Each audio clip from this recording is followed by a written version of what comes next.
Okay, this is meant to be a quick instructional video for anybody that downloads or purchases this bracket for the garage door in the Wyze. So what you want to do is you want to place it on the highest section of the garage door, and it also will work with like a full garage door that does not in sections, just kind of tilts, and that you can place it anywhere.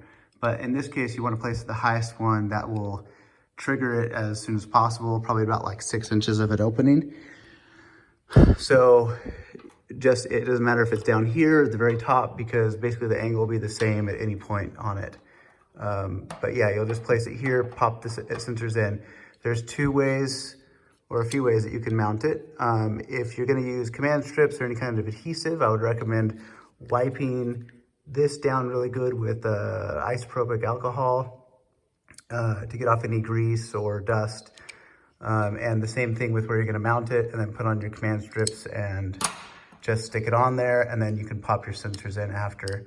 If you want to do something a little more permanent, you got the screw holes.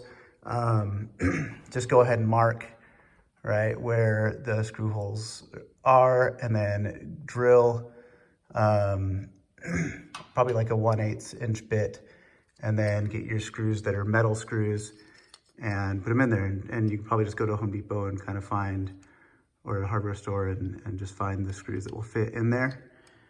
If you're going to also stick it with some kind of command strips, you can really place it anywhere. It doesn't have to be on the metal, but yeah, so hopefully everybody gets it installed and enjoys the feedback.